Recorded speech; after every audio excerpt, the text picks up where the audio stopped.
3, 2, 1, go. Hi, I'm Mijke from Austria, Europe, and I'm on my mission to smash stereotypes.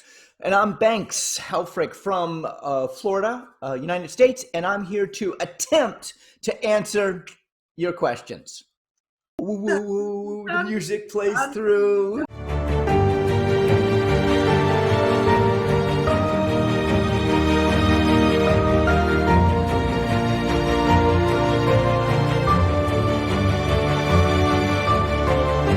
Right. Hello. We're back Hey, Mike. again. Hey, Micah. Good to see you. How was your week, Banks? My week was very, very busy. I'm harvesting. Yes, I love it. I'm farming.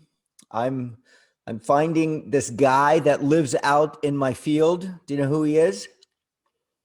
He looks like the me. green one? No. Oh, I love him.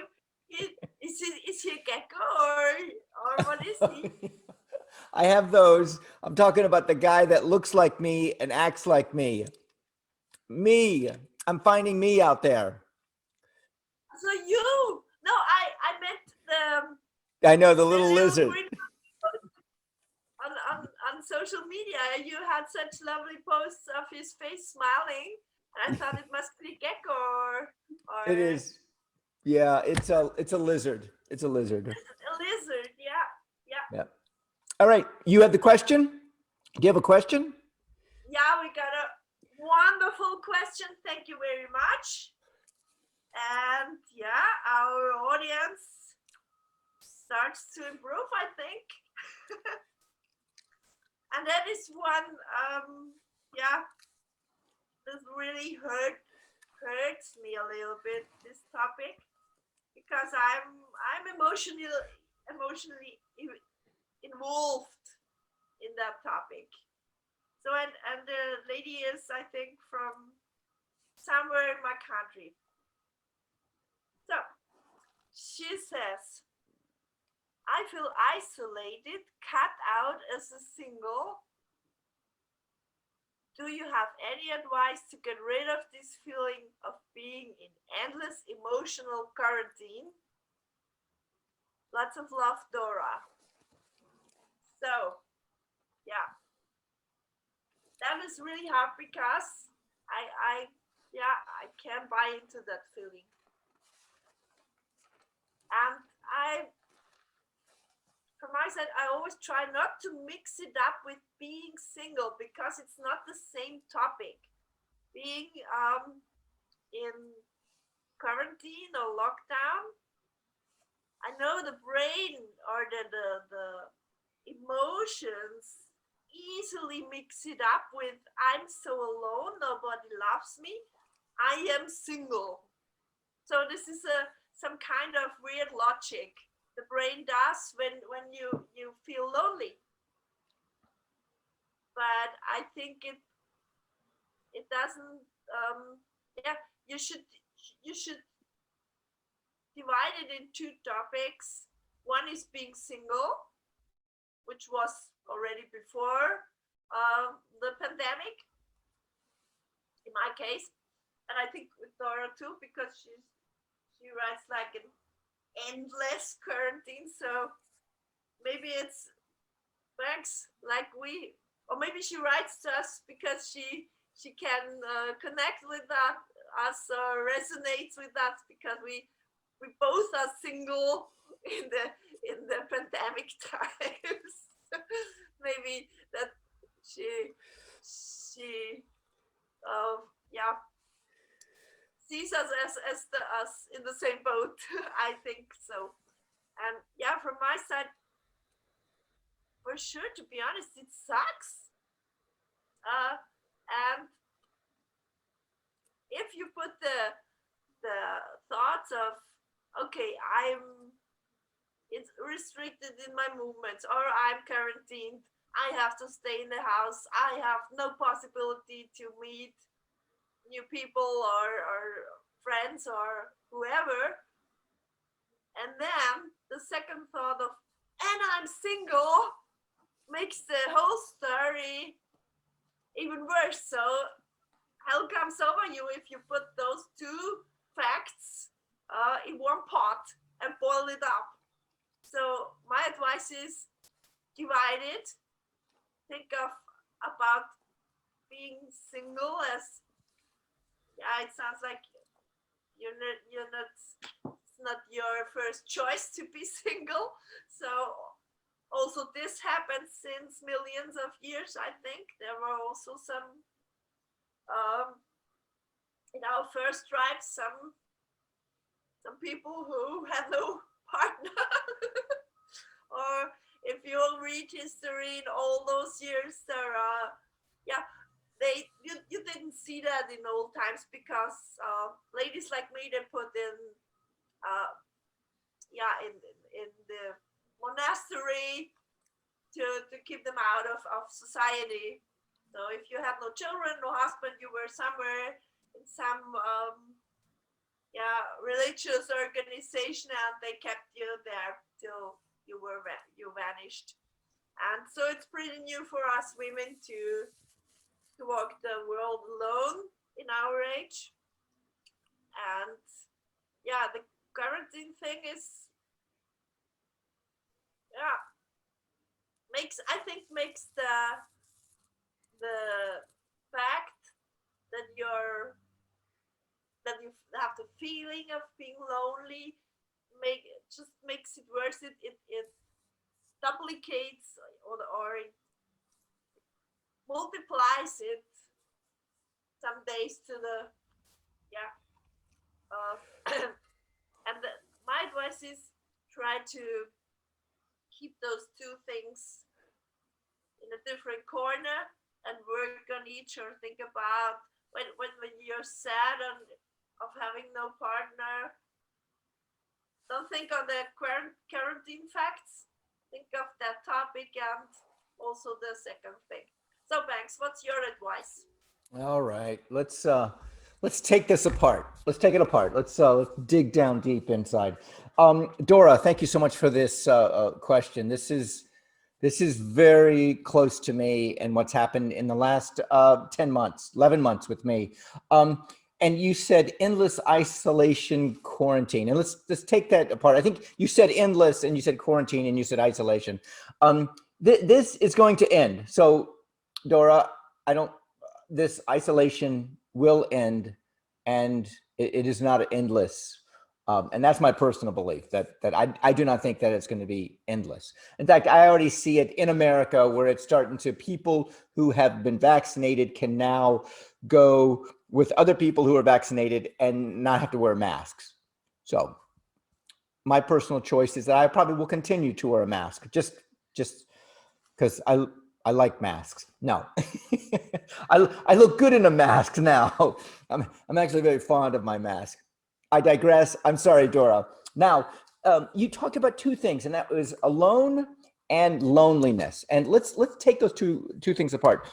Being alone is a physical state. It is physical. I am alone. I am in my house right now. I am alone. Mijke is in her house. She is alone.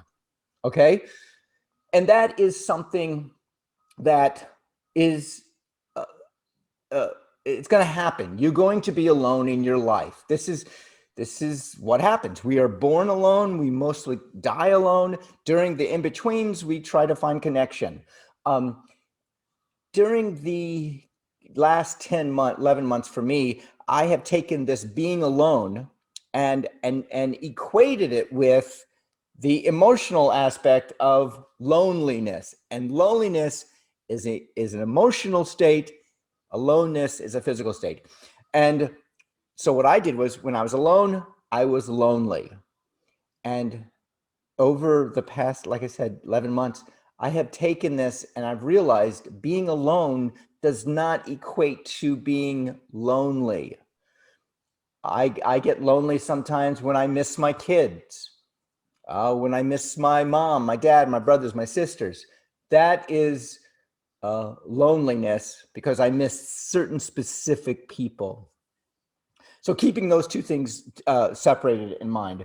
The other thing is, if you have, I mean, there are people who, I have been in relationships before where I was not alone, but I was lonely in a relationship. So be careful, Dora, if you want a partner to take away your loneliness. The thing is, you, I feel, have complete control over um, uh, overcoming loneliness. And I'm going to throw it back to you, Mijke. Yeah, I totally agree. And as said, it is as a fact, but I was during my um, marriage, I was a very lonely person because um, I always searched for the feeling of connection and I didn't find it. So it was officially I was not lonely or physically sometimes yes or a lot of times, but that's not the point. Um, but I inside I felt so lonely, and when I talked to somebody or complained or expressed my feelings, they said, "But you're married, you can't be lonely." And then when I was really alone, it was like, this feeling is gone. This feeling of loneliness is gone. Now I'm physically alone, but the feeling of needing some interaction or connection or understanding or whatever you look for, um, this this waiting, this endless waiting for uh, somebody to come home or all these things you experience in a relationship was gone, and I felt like really released or lighter, or I had a better point to to see this topic on this world. But yeah, being single, I think it's overestimated in a negative way. Yeah. For sure, for sure, we are social, and yeah, but we are so bombarded by media and film and society and everyone, and especially now when you're really alone with all your problems and all your daily things and you have nobody to talk, for sure you feel lonely. Yeah, but that's natural. Um, Yeah. Yeah, I'm going to yeah, throw something in real quickly, and that is we kind of danced around the issue a little bit, Dora. You're saying your loneliness. How do you overcome being lonely? I think that's what she wants. Do you think, Mijke? I mean, she wants to know. she said she's single. Single is also a topic. Oh, Being okay. single. Being So single in times like that, like now we still have in Europe. I heard it gets better in the US and somewhere around the world, but here in Europe we are still yeah under some restrictions, and maybe this makes the being single or overwhelming. right, right, it is. So how do you overcome loneliness? And Dora, I'll speak for myself, and that is the way I did it. And pre-pandemic, I was out 5 nights a week at an event, and on a date, at a party, meeting people, drinks, dancing, music. 5 nights a week, I was out doing something, and that's how I ran away from my loneliness. However, I still had the loneliness when the pandemic happened, and I was alone with myself on my property. um, I had to find connection, first and foremost, with myself. Secondly, I needed to create a safety net of people. And these were friends. And Mijke was one of my friends. Mijke is my Tuesday Mijke. Tuesday Mijke and I, that's what we do. And these friends of mine have been my net. So when I fall, I call up a friend. I reach out to Mijke. I reach out to my friend Stephanie, or friends that I have that are there for me, and that's how I have been able to deal with loneliness. Thanks, Max, my friend, my new friend. I'm so happy to have you. It's only a shit in this fucking 5,000 miles. Something like that. You added it up. I didn't. It was a lot of miles. Oh yeah. Yeah. You have to have friends, Dora.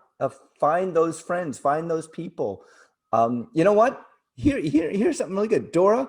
Share this podcast, this this with your friends, and let them know that you were the third member of Late Life Love TV. We are getting at the end of our show, so it's a good time to just point down and say, "Go ahead, you can take it away, Mijke." So Yeah. I still train up which side is the button, but I think it's in your window somewhere there or somewhere down there. Yeah, go ahead and subscribe. When Mijke is on the couch, I have more balance in where is left and where is right, and then the mirroring of the Zoom call and the two windows and all that stuff. Right. Yeah, I think yeah, sometimes you just need a good show and everything is good again. Yep. Mijke, I will see you next week. I always look forward to seeing you. All right. Dora, thank you so much. Bye, everybody. See you next week.